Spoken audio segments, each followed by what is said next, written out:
Hey, hope you're doing okay. Today is Saturday, the 30th of October, 2021. Tomorrow is Halloween. Tonight, I am not going to be talking about a monster. Instead, I'm going to be talking about the recently reissued R.E.M album, New Adventures in HiFi, which was released or re-released for its 25th birthday yesterday. Now, in my mind, 25 years ago doesn't seem like that long, although it's over half of my life ago now. To me, since I can remember all of this stuff happening in real time in front of my very eyes, I lived being an R.E.M fan on a day-by-day basis. To me, this is still new and fresh, and then I sound like Homer Simpson saying to the kids, "You don't know about Grand Funk Railroad?" And all that stuff, which obviously I repeated very recently when I was talking about another band. I had sudden flashbacks to making exactly the same jokes probably a couple of weeks ago. Forgive me, I am a bear of little brain. New Adventures in HiFi, the band's 10th album, is probably, in many people's minds, it's the beginning of the end for R.E.M. It's the last classic album that the band made, according to some people. It's the last album the band made as a quartet with Bill Berry on drums. It's the last album the band made in their original Warner Brothers deal before they renegotiated it when it came to a conclusion. It was the last album that the band made before it started to look a bit like a career. If you're very cynical, of course, from here on, R.E.M. became boring. That's not strictly true. On two songs on this album, R.E.M. have already become boring. I hate to break it to you.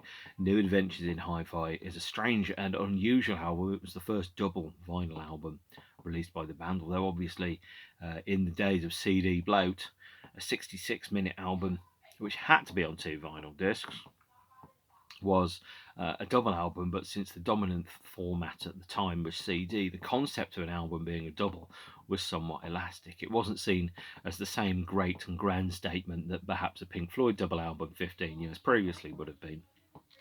The Pink Floyd double albums, the what is it, Tales of Topographic Oceans? That's probably a triple. All those prog rock double albums that were deep and meaningful about the nature of life and how to live it. They were big statements on double albums. New Adventures in HiFi, alongside a number of other CD bloat albums, such as Boys for Pele by Tori Amos, were just regarded as quite long CDs. And in my opinion, a couple of the songs that should have been B-sides were on the albums, and a couple of B-sides which perhaps shouldn't have been released were released, and then R.E.M. stopped bothering with B-sides. Indeed, this had its 25th anniversary reissue and repressing yesterday, although the CD and Blu-ray box set version of it has not yet made it out of the factory due to manufacturing and capacity delays. Instead, the only version I've got so far, and this is where I have to show off being record collector scum that I am, is the 1,000 copies limited edition from the band's website on grey and marble vinyl. It looks lovely. If you're a fan of R.E.M. vinyl, what I will say is this is generally a really, really good pressing. It sounds a little muddy on some of the live tracks, in the same way that the original track sounded a little bit muddy. There is a jump in Ebo the Letter and on Leave as well on my copy. However, since they've only made 1,000 copies of this and they're not making any more, it's not like I'm going to send it back to the shops and go, sorry guys, I want another one. You have to take what you can get. That is tragically the nature of limited edition releases, is that sometimes they just don't turn out to be as fantastic, or the quality control isn't that amazing, and the chances of getting a decent quality replacement isn't necessarily there. So it's a bit of a shame.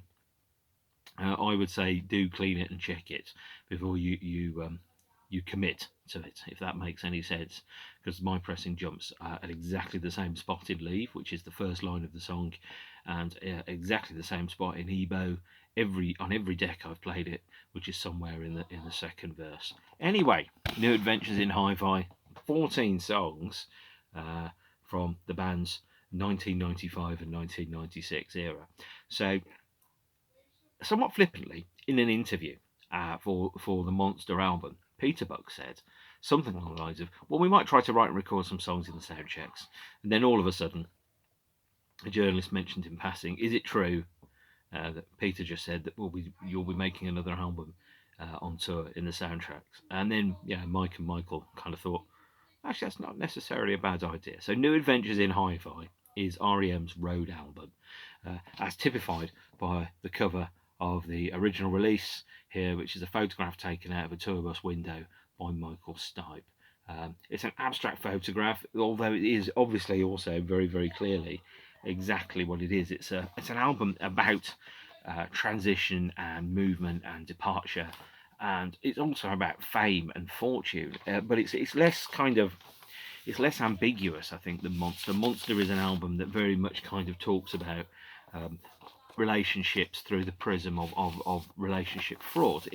Lyrically, it grapples exactly the same kind of concepts and ideas that we have all through Monster. As I've mentioned in my previous Monster episode, Monster was very much an album about the gap, the reality gap between how someone perceives themselves and how they may be perceived by other people. New Adventures in HiFi kind of translates those thoughts and those obsessions, and it moves them away from the concept of perhaps relationship fraud or self-deception into something that's more around celebrity and public image.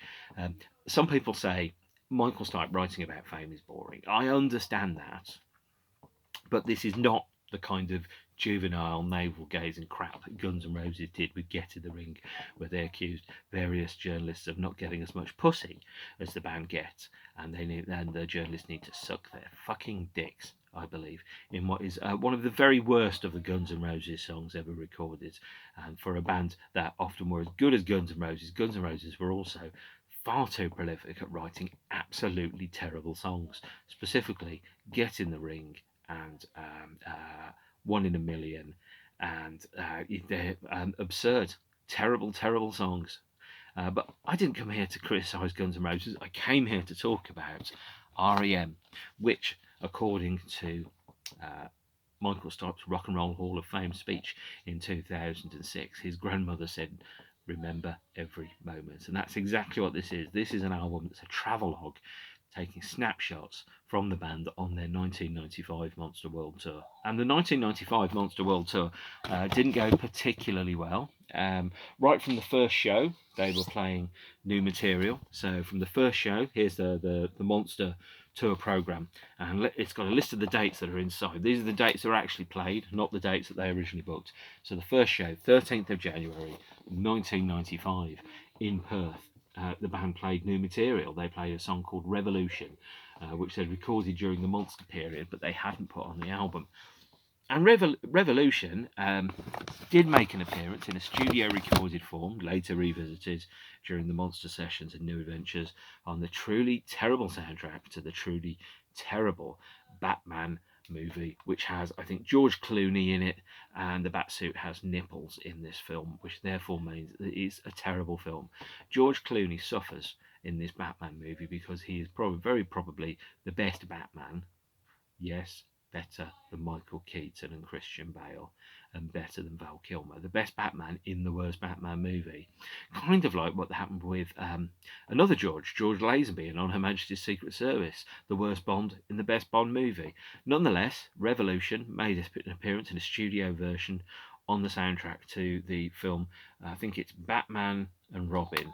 I'm terribly sorry about that film, truly awful. But as the tour progressed, the band added more songs into their repertoire. So they wrote songs during sound checks. Michael listened to the songs being played several times during the sound checks whilst the band worked them up, and then that was his way of writing the lyrics that came to it. So, for example, by the time that the band got to, I think it's Milan in 1995, here's a bootleg CD from the tour called Wicked Game. By the time that they got to Milan, they had added a song, I think, called Departure into the set list as well. That was one of the first songs which came in. And by the time that they got to Milton Keynes, of course, getting a release on the R.E.M at the BBC box set, by the time that they got to Milton Keynes, they were playing Departure and Undertow and Revolution. By the way, if you have the R.E.M at the BBC box set, the version of Milton Keynes that's on here is edited. Some of the crowd banter and the section where they sing Happy Birthday to You featuring to Louise Weiner from Sleeper is removed. So therefore, if you want to get the radio broadcast of the Milton Keynes show, you have to go for this bootleg CD, Oral Pleasure. Terrible name. It's a much better record. Bye. actually. Although, of course, I strongly recommend getting the R.E.M. at the BBC box set if you like them. If nothing else, it is, I think, was it 8 audio CDs and a DVD. There's an awful lot of live R.E.M. in there. There's probably 24 versions of Man on the Moon. So the Monster Tour kind of rolled on. As you will see by looking at the Monster Tour booklet, there is a gap between the show in Lausanne, in I think it's Switzerland, on the 1st of March there, and then the tour kicks off again on May the 13th, 15th in San Francisco. The reason being is that Bill Berry, the band's drummer, had an aneurysm in Switzerland whilst performing on stage. The aneurysm, by the way, was it was very fortuitous where this took place for Bill, although he obviously didn't necessarily feel it at the time, because Lausanne in Switzerland was the place where the world's leading brain surgeons practice, and therefore he was probably in the best town in the world to have an aneurysm. If you're going to have an aneurysm on stage, you have to kind of like when life hands you lemons, you make a refund and you start again. But obviously you've got to try and make the best out of a bad situation, so obviously that's what happened. Now that means that I didn't get to see the band on the Monster Tour, because I had tickets for the Wembley Arena show on the 10th of April 1995. That show didn't happen. The nearest show to me was Milton Keynes. I couldn't get to Milton Keynes. So this is the tour programme that we had with the Monster Tour.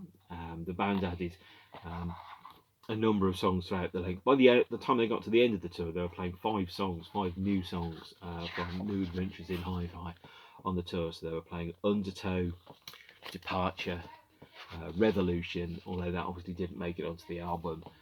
Playing Binky the Doormat, which I think is named after the three-eyed fish in The Simpsons, and also playing a track called Zither, Zither being a 2.5-minute instrumental. So the New Adventures in HiFi reissue, which has yet to exist, featuring 2 CDs and a Blu-ray, is a staggering disappointment, in so much as it doesn't actually have one of those shows where the band played 5 songs from New Adventures in HiFi.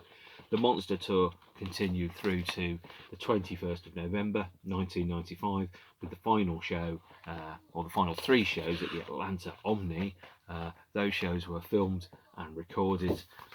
Copies of the audio of those 3 shows are circulating on the internet, and the footage from those 3 shows made it into this DVD, R.E.M's Road Movie. This is a Japanese version of Road Movie. Again, I have no real reason why it's the Japanese version, apart from the fact that that's the one that I first saw. And Road Movie was released a week before New Adventures in HiFi was released, and Road Movie features live versions of Undertow, The Wake Up Bomb, Revolution, Binky the Doormat, and it doesn't feature Departure, and it doesn't feature Zither, which were played on the tour. So there were 6 songs, 6 unreleased songs the band played by the end of the tour. And so there you go. The band went into the studio and they continued recording. They'd recorded a number of shows on the Monster Tour. So, for example, on the Monster reissue here, a show from Chicago was released. As I've said before, the Milton Keynes show was released on R.E.M. at the BBC, and Atlanta was released on the Road Movie DVD here. That's also on the Monster box set. So you've got 3 full, or nearly full-length shows from the Monster Tour there that have been released, but there's a number of other shows that the band recorded that appear on various singles: Rome, Auburn Hills, Texas, St. Louis, Boston, Phoenix, Orlando, and the 3 shows in Atlanta. So they've got an extra 11 live shows that they could release and put on the New Adventures in HiFi deluxe edition, which they chose not to do, which has annoyed me. It also means that the double CD and Blu-ray version of New Adventures in HiFi is significantly less attractive, because the extra CD that's on New Adventures in HiFi consists of all the singles that came from the album that are on here, plus an extra track, which is from another compilation album. So the strange and unusual thing about New Adventures at this point is that the band were, alongside U2 and Oasis, probably one of the biggest rock bands in the world at the time, and yet they were really bloody weird. they had this huge circus of inaccessibility and star fucking around them, which I think made Stipe in particular quite uncomfortable. Doors had been opened because the band were more popular than they'd previously been, and these were doors which weren't necessarily ones that wanted to be opened. You know, if you imagine if you're in a rock band, and a really big rock band like R.E.M, even though R.E.M portray themselves in a very non-Bon Jovi or Guns N' Roses or Metallica fashion. That is, you know, they're sensitive artists. They're not going to be chopping out lines of coke and snorting them off the bums of supermodels. I mean, they might do, but if they were, to quote the episode of The Simpsons, that's not the REM way. They were the biggest band in the world for a period of time alongside Oasis and U2. And I think the REM were really uncomfortable about that. You know, that concept of, and I think Noel Gallagher mentioned this, he met some guy at a party about 1996, 1997, and he was like, oh, what do you do? And, you know, the guy said, and the guy was to Noel, like, what do you do? And it's like, it's fucking obvious you know what I do. I'm Noel Gallagher. You know who I am. Don't bullshit me around this. You know, when everybody that you meet has a preconception about who you are, your identity, and your values and your ethics and your personality, and possibly, you know, your gender and your sexual orientation or your ambiguity towards that. You know, all that stuff will be there. The world will have a version of you that exists in their mind that may not have any relationship to the reality that you actually are. So, you know, Bill, for example, really likes driving tractors and gardening and doing things on the land and playing drums. But most people will only know him as the drummer in REM. And so, you know, as far as people are concerned, there's a gap between who that person really is and who that person is thought to be by other people. So these are the kind of things that go all through the album like a stick of rock. So, you know, the lyrics around Wake Up Bomb, around where Stipe kind of describes all the things that he could be. He says, you know, and then he kind of addresses that Ebo the letter, which is a letter that was never sent, that he wrote when he was on tour to one of his friends. Even a song like New Test Leper. New Test Leper is a fantastic song. It's about somebody that goes on a talk show to kind of give their side of the story about something, and yet when you listen to the song, it's very, very clear that they don't get the opportunity to express their side of the story in a way which they felt was sincere and true. So it was sensationalist. So whatever their story might be, whatever their addiction or their actions may have been, it was reduced to a very kind of blocky, kind of Lego character version of the person, you know, a very kind of blocky set of very basic characteristics. Fame reduces you to, you know, the most easily identifiable parts of your personality. You know, if you're Michael Stipe, well, you're bald and you've got glasses and you're a bit weird, and sometimes you've got a beard, right? And that's how people see you, and they don't see necessarily all the nuances around your character. Um, you know, and there's a bit in one of the songs where he sings "I'm gay, I'm bi, I'm straight," which kind of indicates that he's all things to all people, and people don't really necessarily know anything about who he actually is. You know, the public image is a construct made up out of cliches by other people, and not necessarily anything to do with who that person really is. So the album is I think is one of REM's best albums. Absolutely, unquestionably one of REM's best albums. It is 2 songs too long. And those 2 songs are Low Desert and So Fast, So Numb. And I think if you'd taken those 2 songs off, you'd have had a very concise 50 something minute, 12-song LP that would have just kept the pace. When you get to Low Desert and So Fast, So Numb, they're not great songs. It's such a shame, actually. But those 2 songs, they're really B-sides. They're really good B-sides, but they're B-sides where they're not quite up to par with the rest of the album. You know, and squeezing an 11, 12 song album into a 14-song double LP, it shows you where the sags in the quality are. I mean, obviously you can argue that Monster's got a couple of songs too long on it as well. Which ones would you take off? Most people would probably go for something like You, or maybe Circus Envy. I have, yeah, I don't know which ones I'd take off Monster if I had the choice. But of course, every album should be designed to fit on one side of a C45 tape, even in these current days when C45 tapes don't really exist. And the songs that were on the album, they're all quite different to the standard REM songs. So standard REM songs, kind of written in demo studios. They're not written at sound checks. They're not written by a band playing together. Sometimes, you get a fully formed song that's brought in by a member of the band, and all you really do is you add the vocals and maybe you add some backing vocals to it. The songs on here, they're spacey, they're repetitive, they're circular. They're songs about fame and identity, confusion, displacement, travelling from one place to another, even down to the title of a song like Departure and Leave, and Electrolite's very last words. The very last words on the very last studio album that Bill plays on are "I'm out of here." Although it also sounds like saying "I'm out to here. Look at how far I've travelled. Look where I've gone on this trip." And this is also an album that has a lot of closing doors around it. So it's Scott Litt, the band's producer. This was the last album of REM's that he worked on. He quit producing to run his own label. It was the last album that the band delivered to their original contract with Warner Brothers, so it was renegotiated.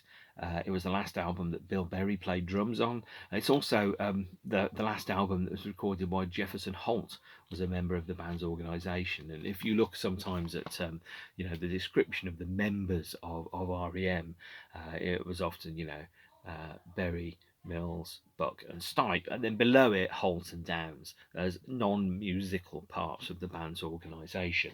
Let's see if we can have a look on the tour programme whilst I'm talking. It's not particularly clear, although obviously this one completely fucks with it, doesn't it? Because it's only got Berry, Buck, Mills, and Stipe on it. But some other versions of it listed the band's personnel to include Jefferson, Holt, and Bertis Downs. And Jefferson left the group, left the band's organisation in May 1996. Allegedly, the band changed the locks on the office and fired him. And I don't quite know why. It's never been publicly spoken about. There are rumours of inappropriate behaviour, or maybe suggestive behaviour, that was dealt with by removing him from the band's organisation. But there's a legal kind of precedent, a thing called an NDA, a non-disclosure agreement, where legally both parties agree not to discuss it and kind of gently part their ways. The fact that it's been, a thing that doesn't seem on the outward surface to have really affected the band's ability to operate, kind of indicates that Bertis Downs was, although in his capacity, I think, as the band's kind of legal advisor, was probably more business-headed than Jefferson. And there was also, I think, a perception that maybe the division of work between the two was moving more in Bertis's direction than Jefferson's. So obviously then also on the 31st of October 1997, Bill Berry told the group that he was going to leave, and if that was going to split REM, that he was going to stay at the back and play drums, because he didn't want the band to split on his behalf, but he didn't want to play drums anymore. Completely understandable. Bill had obviously I think, was it white spotted fever on the 1989 tour in Germany. He'd had the aneurysm in 1995. When you go through a situation like that, you have like a very major health event that occurs. You kind of want to make sure that your relationship to the rest of your reality is correct. I mean, certainly after I had that big health event a couple of months ago, I'm very lucky in so much as I felt relatively well connected to and in touch with the values that I wanted to live my life through, and I was living my life in those values. But if I hadn't been, there would have been an opportunity there to go, yep, that was a warning from the future. And by the way, since that has happened, I have lost 20 pounds in weight, although you wouldn't necessarily see it. And I've changed my diet considerably, and I have taken up more exercise and drink far less than I was a few years ago as well. So it's all good. It's all good, but it gives you an opportunity to rethink your life and go, what do I really want to do now that you've had a brush with mortality? And I think Bill decided he wanted to smell the flowers whilst he could, and he's had 24 years of being able to do so, and may he have very many more. Also, the band renegotiated their deal with Warner Brothers. The Warner Brothers deal that they had, the sales for Out of Time, Automatic for the People, and Monster averaged about 30 million copies between those three LPs. The three albums that the band released after that, This one, New Adventures in HiFi, 1998's Up, and 2001's Reveal, sold about a third of that. So those albums sold maybe, an average of 1 to 3, 4 million each. The band were very clearly moving away from the mainstream at this point. New Adventures in HiFi was their transitional album where the band took a step back from being in the spotlight and moved to the shadows a little bit. There were no live shows to support New Adventures in HiFi. There were no radio sessions, no TV appearances. There were 4 videos, some interviews, and that's your lot. And the reissue, which came out on Friday, is quite disappointing in some respects, but I'll explain why, because I talk about the singles in a minute. So the first single from the album, which was released, is Ebo the Letter. Here's the CD single of Ebo the Letter. There was a 12-inch that was released in America. I don't think it got a vinyl release in the UK. And Ebo the Letter is backed with Tricycle, which is from the St. Louis soundcheck, Departure from the soundcheck in Rome, and Wall of Death, a cover version of Richard Thompson's song from a cover version album called Beat the Retreat. Wall of Death is fantastic. I absolutely love it. There is a mastering error on the original CD single where the backing vocals become, for a fraction of a second, much higher. That mastering error is not on the reissue, as far as I understand it. But those 3 B-sides, R.E.M were doing great B-sides at this point. Sorry, it's been a long day. And Wall of Death is one of the very, very best R.E.M B-sides and cover versions. If nothing else, the band had a fantastic record collection. That was followed up with the album itself, New Adventures in HiFi. I'll talk through that in a minute. Then the second single from the album is Bittersweet Me. Again, another photograph taken on tour, and again another photograph which looks like it could have been taken from the album sessions. So Bittersweet Me is one of the very best R.E.M songs. I love it. It's as good as Be Mine. There, at this point, Stipe had stripped away the artifice and the insincerity, and was thinking very, very clearly with his heart on his sleeve about Be My Christmas Tree and I Want to Chew My Own Leg Off rather than do this. The writing was very direct. It was still as articulate, still as keen and as well described, but it wasn't wrapped up in mystery so much. He was very clearly communicating at this point his ideas and his worldview. Bittersweet Me was recorded at a soundcheck in Memphis, which is pretty amazing. It's also backed on the CD with a live version of Undertow and a live version of Wichita Lineman. Undertow from Atlanta, Wichita Lineman from Houston, and an acoustic version of New Test Leper, which was recorded in the studio in Seattle during the sessions for the album. So the album is a mixture of live performances of new songs and studio performances and some kind of remixing and overdubbing in the studio as well. And the last single in most of the world was Electrolite, a song that I think originally Michael Stipe thought shouldn't necessarily be on the album. He didn't think it was particularly good, but it's become an R.E.M classic, and it's backed with the Wake Up Bomb live in Atlanta, Binky the Doormat live in Atlanta, and the 808 State remix of King of Comedy finally getting a commercial release.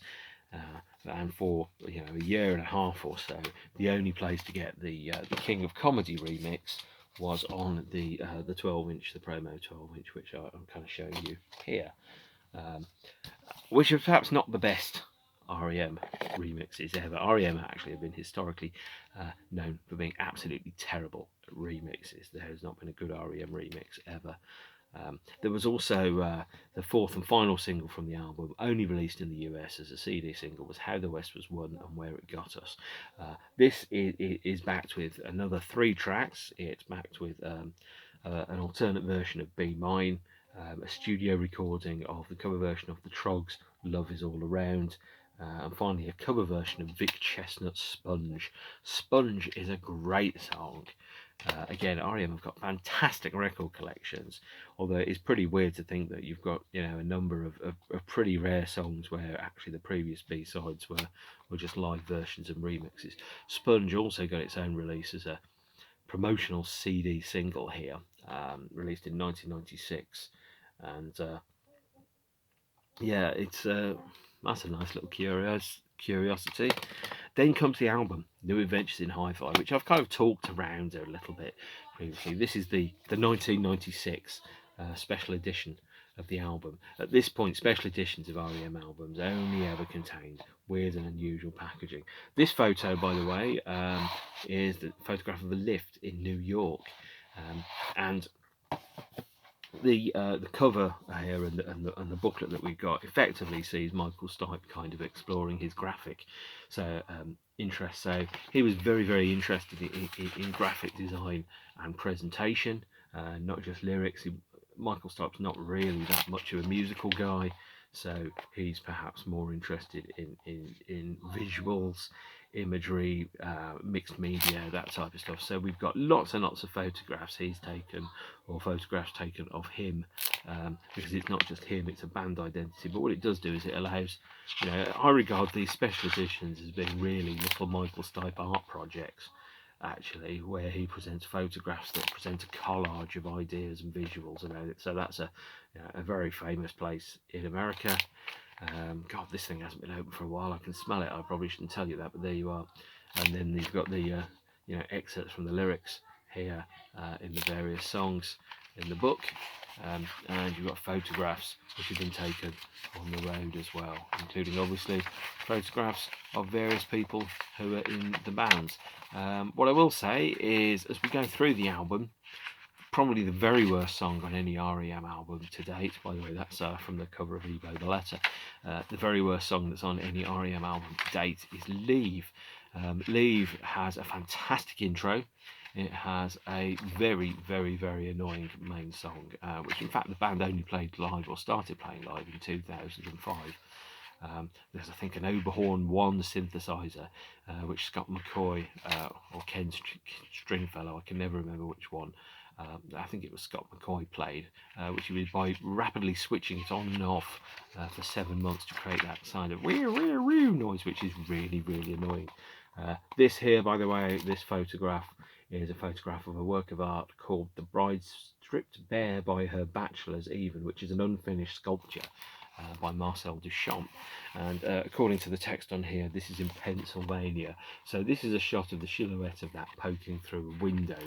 The actual art itself looks absolutely nothing like that, but each one of these photographs and the text that's around it is designed to complement the song, and present almost like an image of the themes which are presented within the song themselves.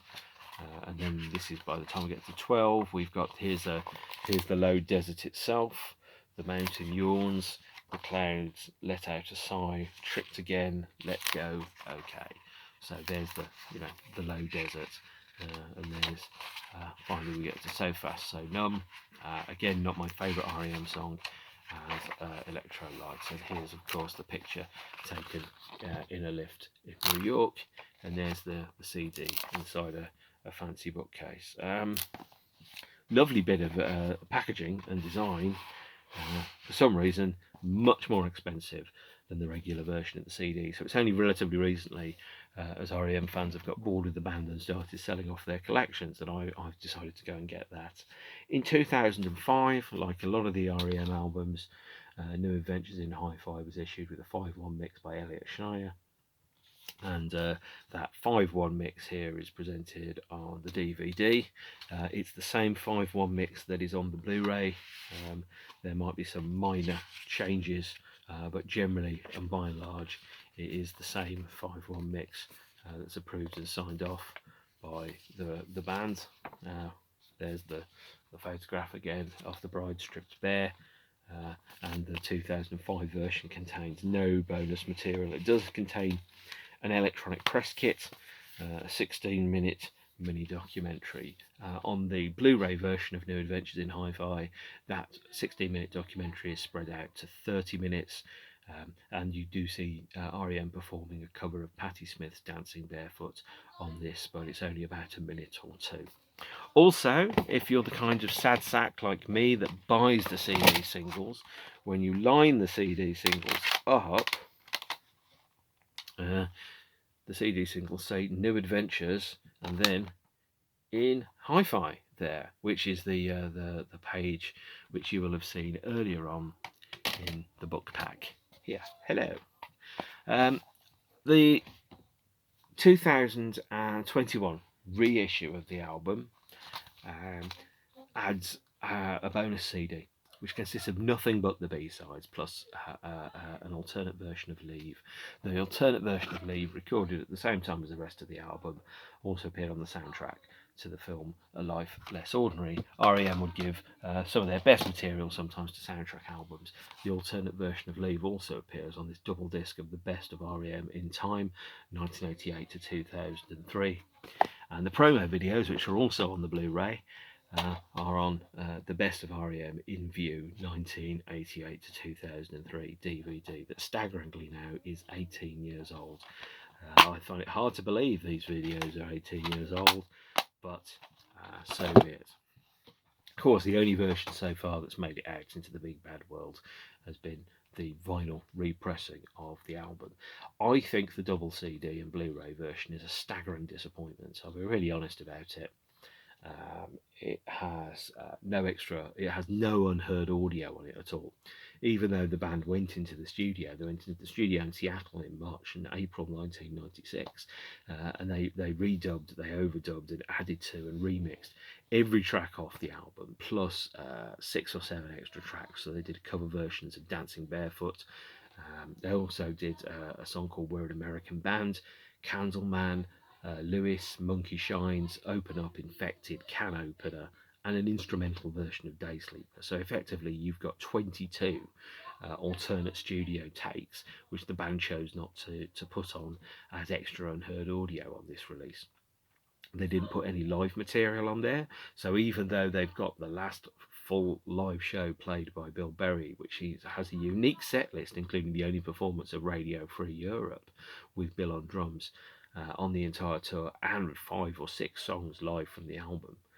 They didn't put the last show from Atlanta as an audio CD or 2 audio CDs in the box set, but they're quite happy to charge you north of 40 Earth pounds for 2 CDs and a Blu-ray, when the Blu-ray contains the same 5.1 mix that's on here. The only stuff that's different from the Blu-ray and the CD singles, assuming you've bought the CD singles here and you bought the Blu-ray, you bought the DVD version in 2005.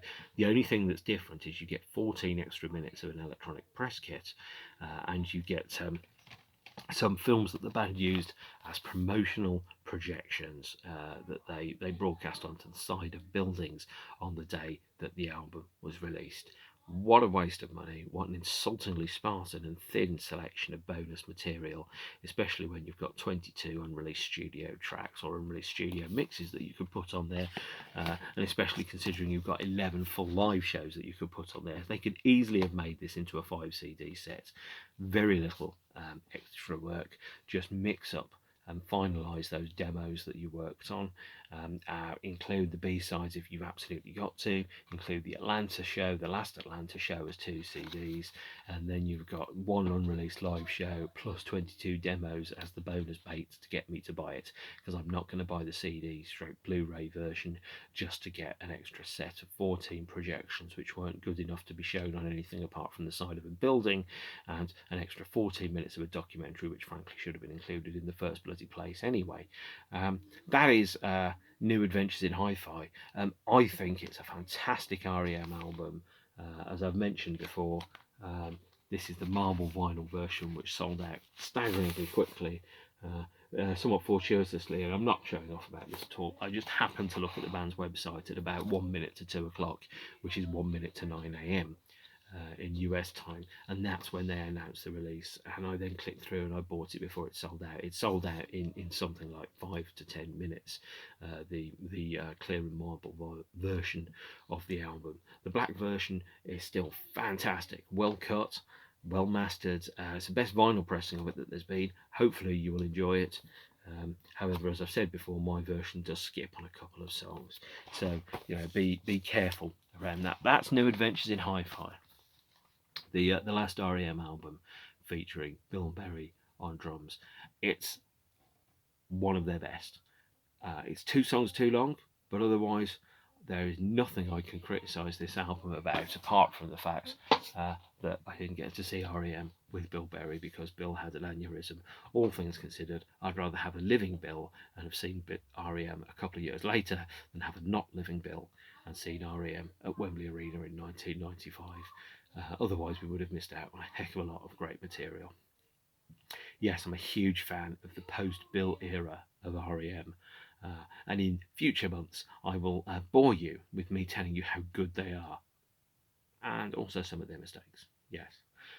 I think the band were very glad to see the back of the Monster tour. As I said before, Bill had an aneurysm that put the band off the road for 2.5 months. Mike Mills had an abdominal kind of rupture of some description when the band were playing in Prague, so they had to cancel the show after the doors had opened. By the time they got around to the third makeup show in Prague, Michael Stipe had a hernia and had to be flown straight back to America as soon as he got off stage in order to have an operation. I think that's why the tour was relabeled the Aneurysm Tour 1995. So, with all that in mind, New Adventures in Hi-Fi is much better than people think it is. Now, people think that if you're an artist and you do an album, you write an album when you're on tour, that you're pretty rubbish and you're just doing it because you want to make a bit of money, get out of your contract, and then you can renegotiate a new contract with Warner Brothers. R.E.M. did it because they wanted to make touring exciting and interesting as opposed to playing the same songs over and over and over again. And I'm very pleased to say that New Adventures in Hi-Fi is, in my opinion, a fantastic R.E.M. album. I love it to itty bitty bits, to put it technically. And the 25th anniversary hopefully will be the start of the album being rehabilitated into popular society, and the band themselves being rehabilitated into popular society, because I think a lot of people think of R.E.M. as that stupid Everybody Hurts band, which is very similar to saying that Metallica just do stuff like Nothing Else Matters. R.E.M. are a much better band than history has given them credit for. And I love them dearly. That's where I'm going to wrap up. That's episode 155, 156 of the Notcast. Tomorrow is Halloween. Tomorrow I'm going to be talking about my favourite John Carpenter movies. Thank you for sticking in there for the duration of this. I hope you crack open your copy of New Adventures in Hi-Fi, listen to it again, and remember how good it was and still is. Stay beautiful, take care of yourselves and each other, and I'll see you soon. Bye.